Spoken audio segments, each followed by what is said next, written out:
Kirkland, and welcome to Beyond the Gates. This season, we're going to be highlighting ERDC's legacy of groundbreaking research and cutting-edge technologies. Join us as we explore how innovation continues to drive progress in military and civil works missions. And we're going to be talking about ERDC connects to the community. I am with Sara Robinson, Chief ERDC Protocol Visitors and Events, otherwise known as PVE, and Shelby Purvis, ERDC Protocol Specialist. Good morning, ladies. Good morning. Good morning, Annette. How are you doing this morning? We're great. Thank you for having us. Oh, thank you for being here. And we're going to talk about a lot of information this morning about ERDC and how they are involved in the community. But let's first start off with a fun question. Tell me about yourselves and your backgrounds, and what is your relationship with the community? So, this is Sara. I grew up in Vicksburg, went to high school here. Go Gators. Attended the University of Mississippi, where I majored in journalism and public relations. Hotty toddy. Yes, absolutely. Hotty toddy.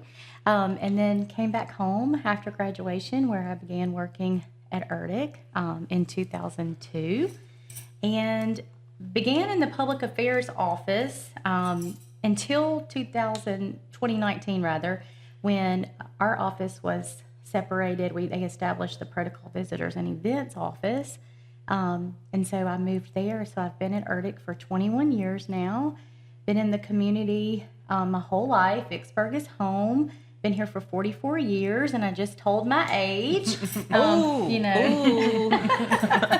of the cardinal rules of being a woman. So I've been invested in the community for 44 years now. My children go to school here, go to church here.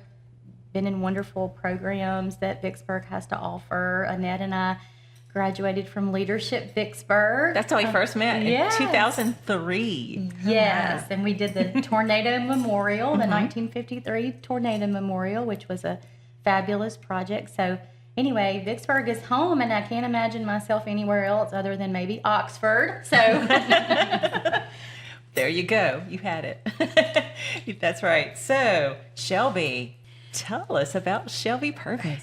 So, yes, like Annette said, my name is Shelby Purvis. I grew up a whopping 45 minutes away in a little town called Madison. It is currently not as little as it once was, but grew up there, went to Mississippi State. I graduated in 2013. She's a youngin'.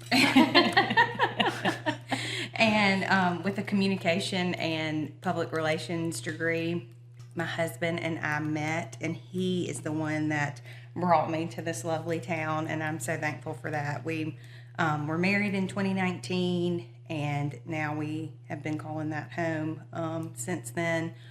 We attend Triumph Church, and we are involved there, and then also my husband is the football coach at Porter's Chapel. So I'm busy with the school and involved there. So I'm also in junior auxiliary, so that keeps me busy as well. So okay, I love when people are so just involved in the community. That makes my heart happy. So. Try. And your husband, he's breaking all sorts of records over at Porter's Chapel, is he not? We are very proud, yes. Proud of the coaches and proud of the team. So it's been fun year to watch. Wow. So what are your roles at ERDC? So as Annette mentioned, I'm the Chief of Protocol Visitors and Events, and our office essentially is responsible for running the visitor program. We bring in all kinds of visitors, as many as 180 coordinated visits a year. So we see all kinds of visitors throughout the year. And then execution of special events, ceremonies, as well as any protocol support that goes hand in hand with that. And your roles, everything is so important with you. I mean, when people visit and it's just not easy. It's not easy. I mean, everything doesn't just happen. And so you guys are behind the scenes making it happen. So we do appreciate what you guys do. Thank you. A lot of attention to detail and things you don't think about. Yes. Contingency plans. We live in the world of contingencies, I say a lot. Hashtag lot of moving parts. Yes, exactly. And Shelby, what do you do? So I don't have quite as many years as Miss Sara, but that is okay. I just celebrated my 2-year anniversary on the 5th. But like she said, I like to say we wear many hats, whatever it takes to get the job done. Ceremonies, agendas, visits, community outreach events, you name it, we're doing it, and it's so fun because it's not the same routine every day. So We're really the first impression in a lot of ways Right. of people as they encounter ERDC, unless they're coming to just meet with a researcher or scientist. But if they're coming for a coordinated special visit, then we're the first person that they see, and sometimes the first person that they talk to. So we take that role seriously, and it's something that we really enjoy. And a lot of smiling faces. I see it all the time. a lot of coffee. And is that why they're smiling faces? Okay. All right. Good deal. Absolutely. Well, this year we're celebrating how the labs came together 25 years ago to form one ERDC, one organization of experts across multiple disciplines. What has been your part in assisting with the celebration of the ERDC 25th anniversary? So we were delighted to work hand in hand with both public affairs and our corporate communications office. ERDC has a very large communications presence because we're a very large, complex organization. And so back in September, we were able to coordinate and execute a special day with historical panel discussions and open houses, and an opportunity to bring back retirees, as well as our new team members and their families, and give them a little glimpse of what ERDC has to offer. The power of ERDC, as we like to say. So that ended up being a fabulous day, and then we'll continue that celebration throughout the rest of the year, just with our annual events that we like to do, continuing that tradition of innovation. So we're excited to do things that our office normally orchestrates, in terms of special events. Okay. Shelby, do you have anything to add? I don't. That was a fabulous answer. She's going to talk in a minute. She's Okay. going to talk about a special event that we have coming up. Okay, great. Okay. So now I know you have a major event that's around the corner. I can't believe how much it's around the corner. To share with our listeners, ERDC Under the Lights. What exactly is it, and what is the goal? And just tell us a little bit about a history about it. Yes, it is a major event, and we are so excited. It really takes A village. number one, but we start planning and talking about this back in the summer. So ERDC Under the Lights, I think it started back before my time in 2015, 2016. And originally it started as a way for the labs to showcase their capabilities and for them to showcase it to the public and Right. display it. It has since evolved into basically a staple in the community, and to help stock the local food pantry. And at the same time, we're spreading the Christmas cheer. So it's kind of going hand in hand. What started as just a simple, let's open Light the show. gates. Yeah, light show. Let's show the public what we do, to now it's more than that. It means more. It's keeping people fed, and that to me is what the season is all about. Absolutely. So I realize that now it's kind of evolved to something and I think this year, isn't there a competition or something going on? Or So we have found out that the labs for sure like a competition, but this year we're going to keep it simple, and just headquarters is participating in the competition. Okay.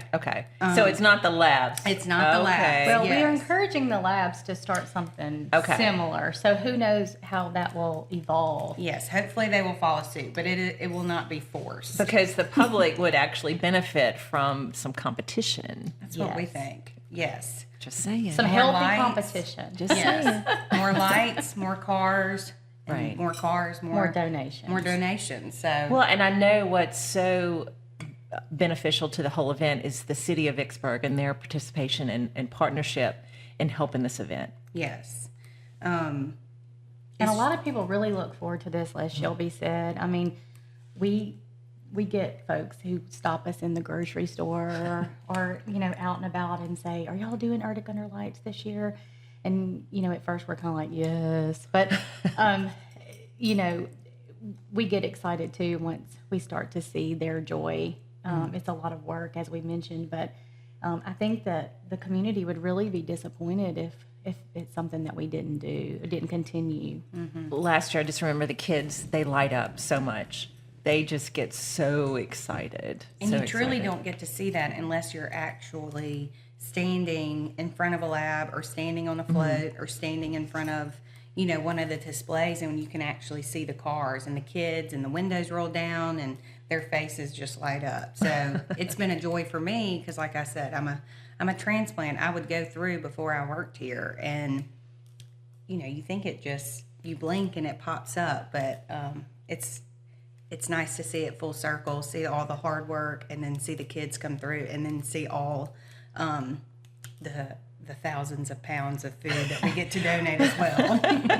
So we kind of dived a little bit into this, but how can the public participate in Arctic Under the Lights? So I would think the main thing for them to do is they can come. The event is open to the public Thursday and Friday, December 7th and 8th. Thank you. Which is today. Yes, it is today. Thank you. From 6 to 8. And so, like I said, we will be accepting canned food donation and also toy donations.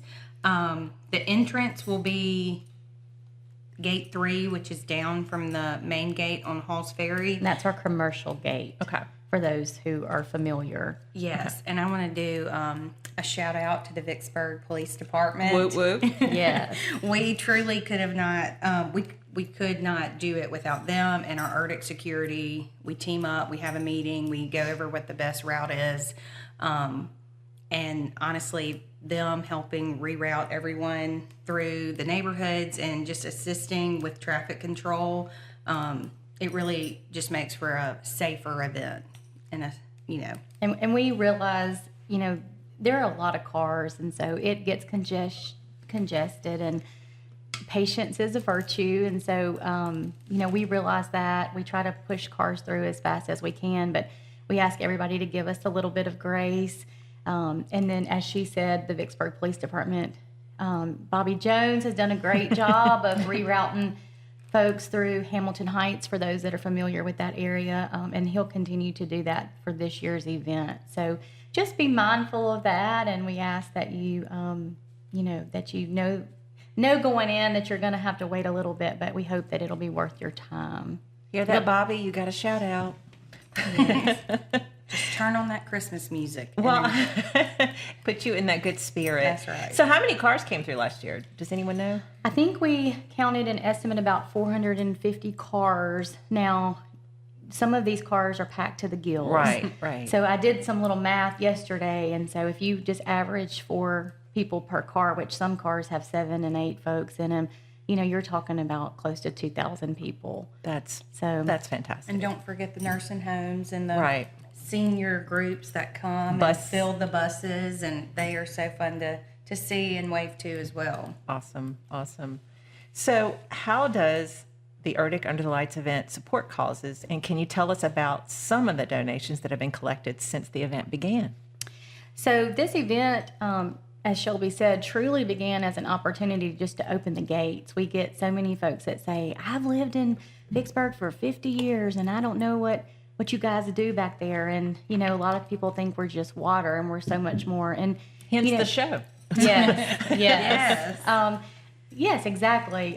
So, and we do have to be kind of specific with who we do let in the gates due to security. So it really began as an opportunity just to let the community see kind of what was behind the gates, and it expanded into supporting our local food pantry, as well as just celebrating the spirit of the season and what it's all about. It's expanded to include toy donations for local children in need. And these donations, as Shelby said, are feeding hungry families, as well as providing Christmas to children who wouldn't have it otherwise. And that's really meaningful for us. The event in the past has collected as much as 7,000 pounds of food Our largest year, I believe we had between 7,000 and 7,500 pounds. And that really keeps the food pantry shelves stocked for many, many months, if not most of the year. And it really, really does not hit home for us until we go to deliver the goods and you see the cars in line. And just last week, we went to deliver the items that we collected from our trunk or treat, because we've expanded this as well to include trunk or treat, which is an internal event. However, we ask our employees to bring non-perishable food items so that we can kind of stock Thanksgiving meal baskets. And they indicated that just in the first 15 minutes of opening, they had already had 75 cars come through the line. So there's a huge need in our local area. Everybody's feeling the effects of inflation and everything else, us included. And so they said, especially around the beginning of the month, they have just seen a tremendous need. And so that makes this event more important than ever before. Mm-hmm. That's so great. That's so great. Shelby, do you have anything to add? Yes, I just was, to piggyback off of that, like Sarah said, it doesn't hit home. For me, it never hit home until I had children of my own. And, I take for granted going to the coffee store and just grabbing a coffee real quick. And some of these people in our sweet town can't do that. And so it's nice to feel like you're actually having a purpose for this event, even though it's long hours, even though, it's exhausting. It is so rewarding, and it is worth every Minute. Yes.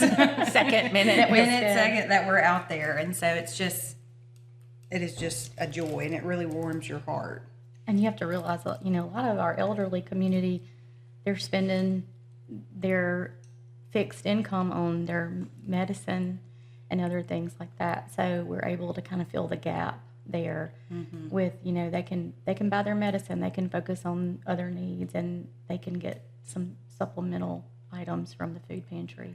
That's great. So can you give me some examples of other ERDC outreach efforts over the years? Yes, mostly in the name of educational outreach programs, science fair judges, speakers in the classrooms.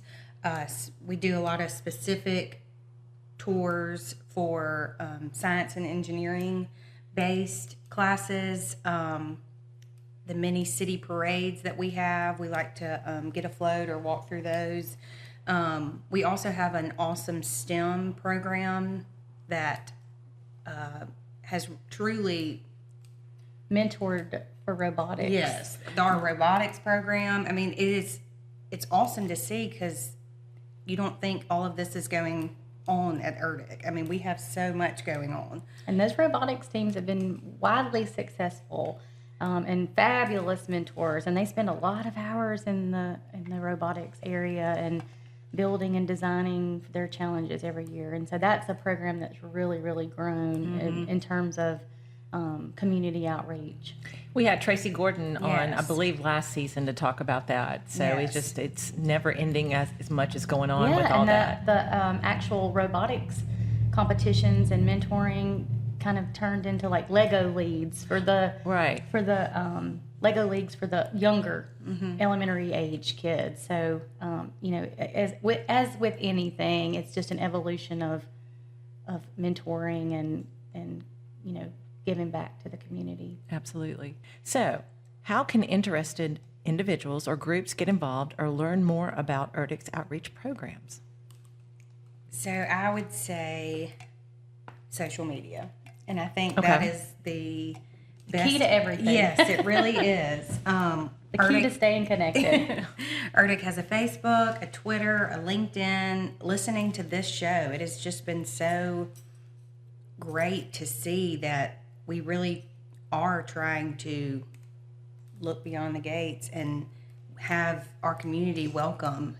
And so I think we also have the ERDC Live podcast. So really there's so many outlets that you can get on and look at. And stay stay connected. Stay connected. It's very Yes. important. So how does ERDC showcase its life-saving research and innovation to the public through these outreach initiatives?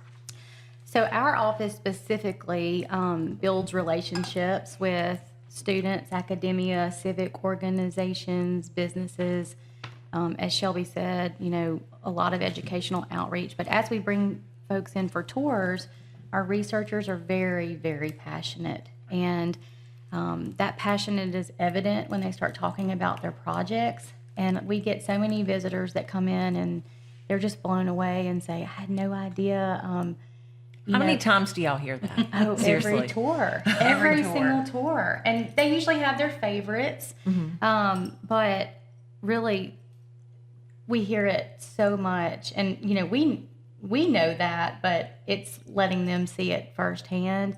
But again, they just say, oh, I just thought y'all did water, or y'all just did this. I had no idea the military, saving technology and that kind of thing. So Most of the time when they come in for a tour, it's either focused on a specific topic of interest or they want a generic ERDC gee overview. whiz type, yes. Right. And even just going to the 4 labs and just touching on one stop, that does not even scratch the surface No, it of doesn't. what ERDC has to offer. It's very, very hard to show the breadth and the depth of ERDC in just a small period of time.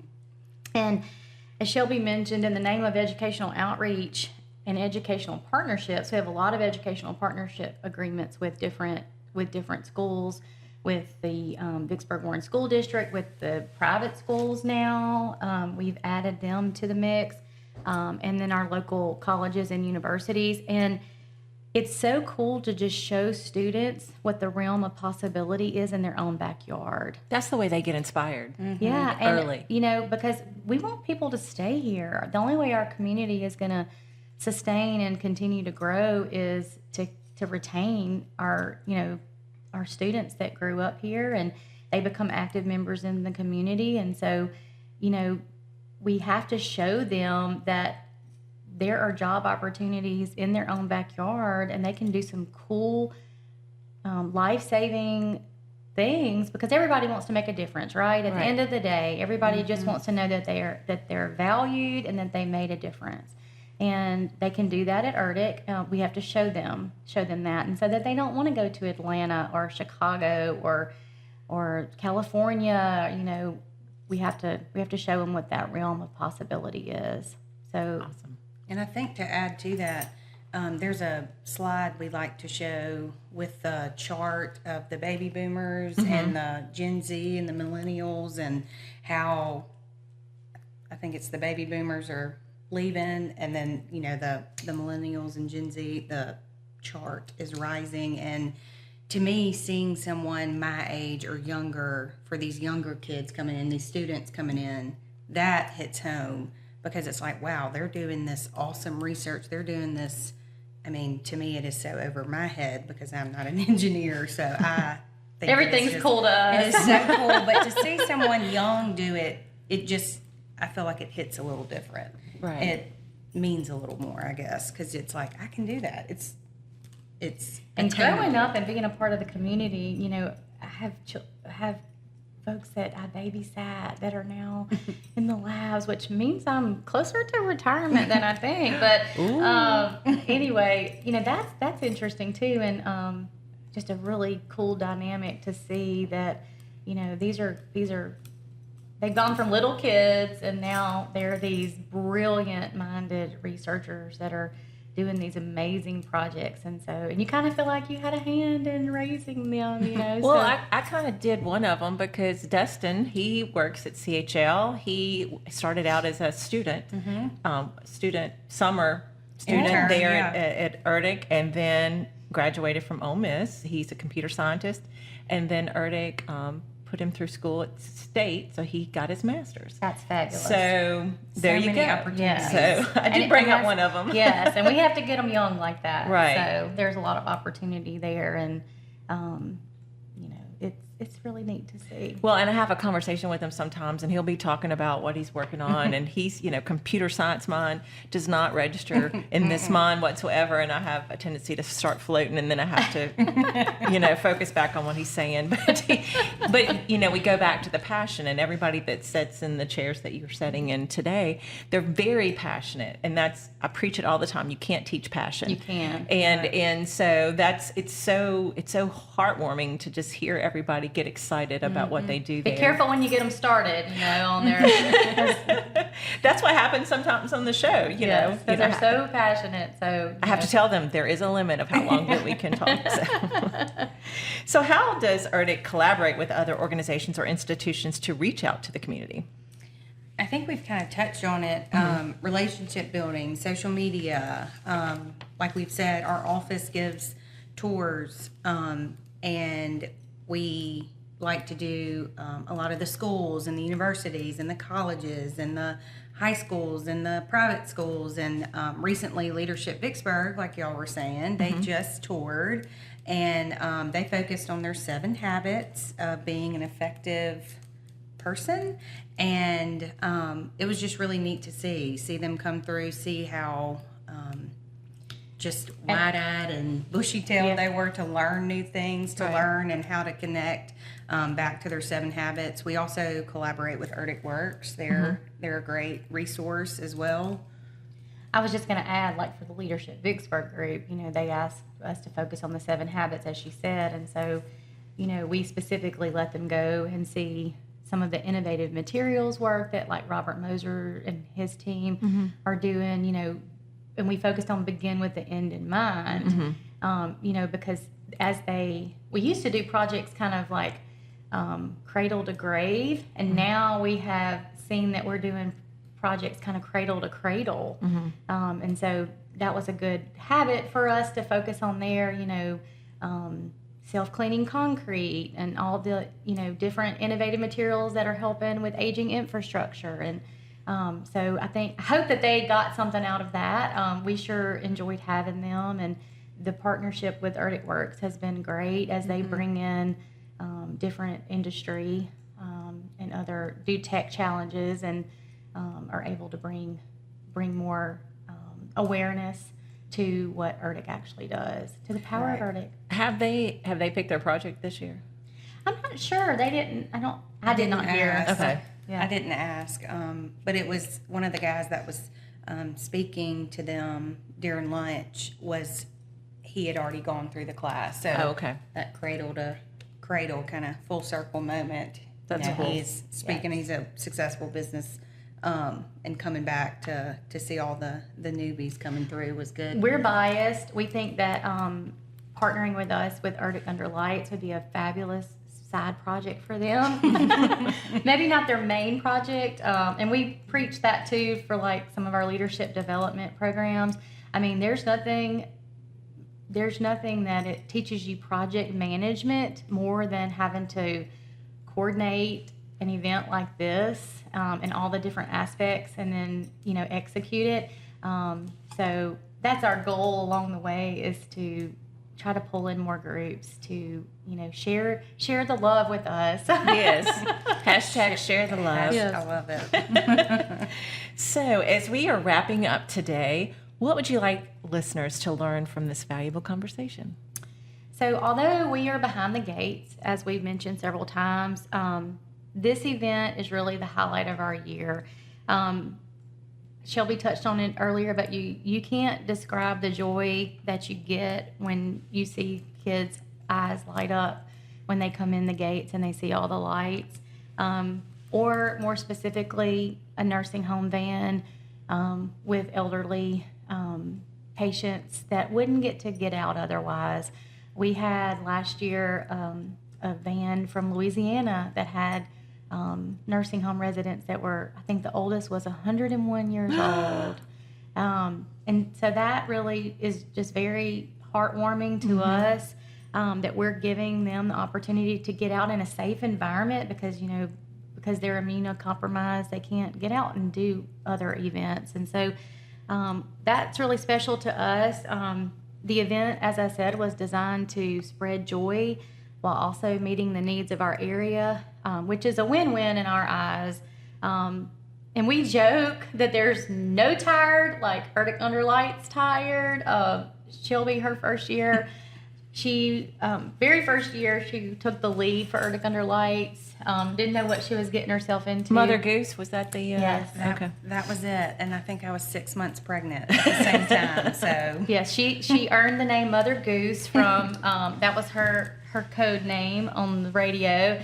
But I told her beforehand, I warned her, especially expecting, I said, there's no tired, like Erdic Under Lights tired, you're about to experience this because it's a lot of work, as we said. But at the end of the day, it is a wonderful event.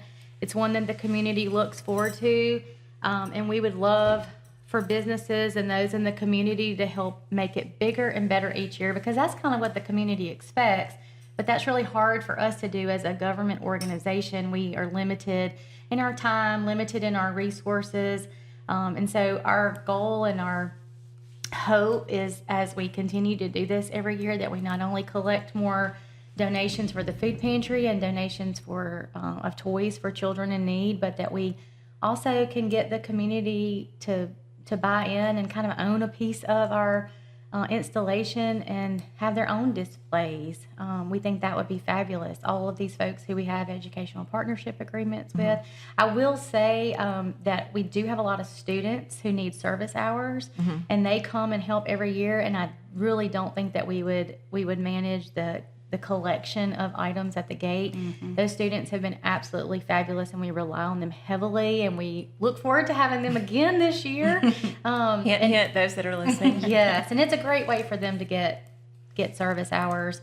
But ultimately, we just want to make it a bigger and better event every year, and then get the community involved, and just really share the joy of the season. And that's what the season's all about, as Shelby said. Right. Shelby, what would you like to add? I would, everything you said is it hit the nail on the head, but I also would like to say, my mom used to teach me growing up, and whatever you do, you get out what you put in. And, I hear her constantly saying that. And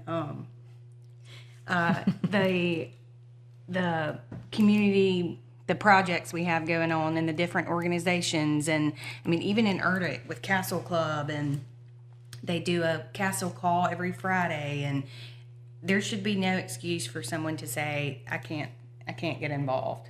Right. There's plenty of you to do and volunteer with, and it's just so humbling, I guess, to finally, maybe I'm growing up a little bit, but to finally see, like, wow, like, you really do, if you put yourself in a position, you will get so much out of it. And not just with Erdic, but with, the other organizations, church, schools. So yeah, just you get out what you put in. Awesome. That's what I would like to say. Your mom will be proud of you. So can you remind everyone what to for the community to expect today and tomorrow? Yes, today. The 7th. A big day. So the gates are open from 6 to 8 p.m. Gate 3, which is the commercial gate. You will be routed through the Hamilton Heights neighborhood by Vicksburg Police, so look for them. There will be some signage, and entrance is one non-perishable food item. Most people bring us a lot more than that, and we are very, very thankful for that, or a toy. And we'll be there with bells on, waving and smiling. Literally. Jingle bells. Literally with bells on. Maybe an elf hat, if you're lucky. I might have to save that one for you, Annette. Okay. Anyway, so anything else to add for the listening audience? No, we look forward to seeing everyone tonight. Y'all come and see us. I think you will probably see everyone, just to let you know. Yes. Just go grab you a cup of coffee or hot chocolate.